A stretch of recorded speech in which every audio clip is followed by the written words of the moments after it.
PP औरत wing जी सदर फरियाल टालपुर चयो आहे त पीपल्स पार्टी कॾहिं बि केनालनि खे क़बूल न कंदी। सदर आसिफ ज़रदारी बि केनालनि जो मुखालफ़त करे चुको आहे। अव्हां खे ॿुधायूं पिया, हुनजो वधीक चवणु आहे त मुख़ालिफ़ वाइड़ाप जो शिकार थी पीपी ख़िलाफ़ वावीला कनि पिया। फरियाल टालपुर जी सदारत हेठि पीपी मीरपुर ख़ासि डिवीज़न जो इजलास थियो। इजलास खे ख़िताब कंदे फरियाल टालपुर चयो त पीपी नथी चाहे त सिंधु मां केनाल निकिरनि। हुन चयो त सदर आसिफ ज़रदारी बि केनालनि जी मुखालफ़त करे चुको आहे। संदसि चवणु हो त मुख़ालिफ़ वाइड़ाप जो शिकार थी पीपी ख़िलाफ़ वावीला कनि पिया। अव्हां खे अपडेट कयूं पिया।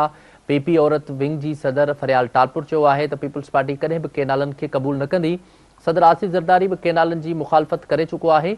मुख़ालिफ़ वाइड़ाप जो शिकार थी पीपी ख़िलाफ़ वावीला कनि पिया। फरियाल टालपुर जी सदारत हेठि पीपी मीरपुर ख़ासि डिवीज़न जो इजलास थियो आहे। इजलास खे ख़िताब कंदे फरियाल टालपुर चयो त पीपी नथी चाहे त सिंधु मां केनाल निकिरनि। हुन चयो त सदर आसिफ ज़रदारी बि केनालनि जी मुखालफ़त करे चुको आहे। संदसि चवणु हो त मुख़ालिफ़ वाइड़ाप जो शिकार थी पीपी ख़िलाफ़ वावीला कनि पिया।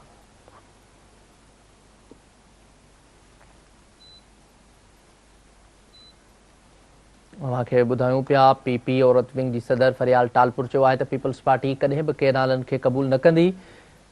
सदर आसिफ ज़रदारी बि केनालनि जी मुखालफ़त करे चुको आहे। मुख़ालिफ़ वाइड़ाप जो शिकार थी पीपी ख़िलाफ़ वावीला कनि पिया। फरियाल टालपुर जी सदारत हेठि पीपी मीरपुर ख़ासि डिवीज़न जो इजलास थियो।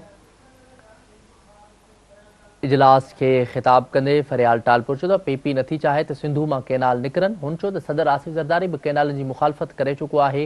संदसि चवणु हो त मुख़ालिफ़ वाइड़ाप जो शिकार थी पीपी ख़िलाफ़ वावीला कनि पिया।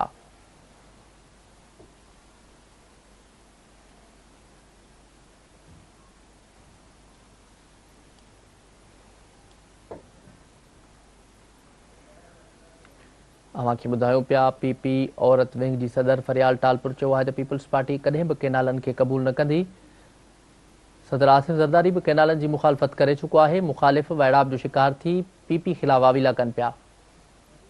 वधीक अपडेट्स मालूम कंदासीं नज़ीर पावर खां। जी नज़ीर, वधीक छा तफ़सील आहिनि? पीपी औरत विंग जी सदर फरियाल टालपुर जो वधीक छा चवणु आहे?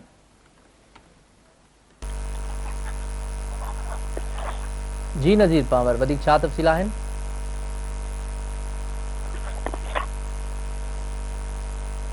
अव्हां खे ॿुधायूं पिया, पीपी औरत विंग जी सदर फरियाल टालपुर चयो आहे त पीपल्स पार्टी कॾहिं बि केनालनि खे क़बूल न कंदी। सदर आसिफ ज़रदारी बि केनालनि जी मुखालफ़त करे चुको आहे। मुख़ालिफ़ वाइड़ाप जो शिकार थी पीपी ख़िलाफ़ वावीला कनि पिया। फरियाल टालपुर जी सदारत हेठि पीपी मीरपुर ख़ासि डिवीज़न जो इजलास थियो आहे। वधीक अपडेट्स मालूम कंदासीं नज़ीर पावर खां। जी नज़ीर, वधीक छा तफ़सील आहिनि? जी नज़ीर,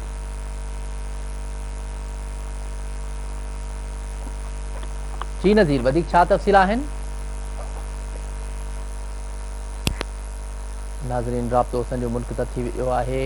हिकु दफ़ो ॿीहर अव्हां खे ॿुधायूं पिया, पीपी औरत विंग जे सदर फरियाल टालपुर चयो आहे त पीपल्स पार्टी कॾहिं बि केनालनि खे क़बूल न कंदी। सदर आसिफ ज़रदारी बि केनालनि जी मुखालफ़त करे चुको आहे।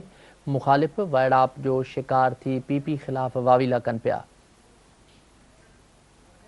वधीक अपडेट्स मालूम कंदासीं नज़ीर पावर खां। जी नज़ीर, वधीक छा तफ़सील आहिनि?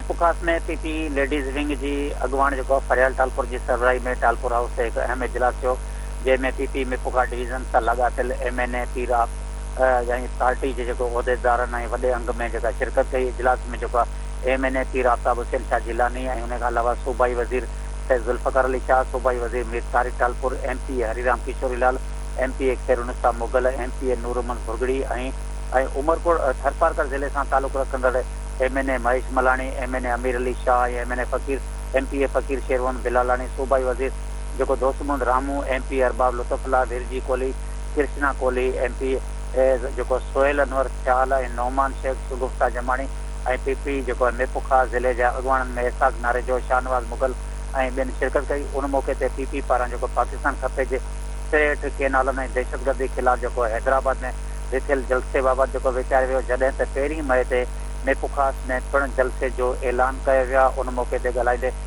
जेको फरियाल टालपुर चयो त पीपी कॾहिं बि नथी चाहे त नवां केनाल निकिरनि। हिन चयो त पीपी उन में क़ौमी असेंबली में रेज़ोल्यूशन पिणु आंदी आहे ऐं जॉइंट सेक्शन में जेको ख़ुदि सदर ममलिकत आसिफ अली ज़रदारी जेको चई चुको आहे त हू केनाल रिथा जी मुखालफ़त करे थो। हिन चयो त मुख़ालिफ़ वाइड़ाप में अची पीपी ख़िलाफ़ जेका अजाई जेके इल्ज़ाम बाज़ी करे रहिया आहिनि, पर अवाम सदाईं पीपी जो ई जेको साथ ॾिनो आहे ऐं सदाईं ॾींदो रहंदो। जॾहिं तव्हां ॿुधाईंदो रहा त मेपो ख़ासि जेके ज़िले जे ऐं थरपारकर ज़िले जे जेके ज़िले जे जेके उहिदेदारनि ऐं उनखां अलावा तालुके जे सदरनि, टाउन कमेटी जे चेयरमैन, म्यूनिसिपल कमेटी जे चेयरमैननि सां जेको आहे फरियाल टालपुर पारां जेको टालपुर हाउस में जेका गॾिजाणी कई आहे उन में जेको आहे 13 मई ते मेपोखा जे शहीद बेनज़ीर भुट्टो स्टेडियम में जेको आहे जेको तारीख़ी हिकिड़ो जलसो बिलावल भुट्टो ज़रदारी कंदो ऐं उन में जेके सभिनी खे हिदायतूं कयूं आहिनि त वधि खां वधि शिरकत कनि। जी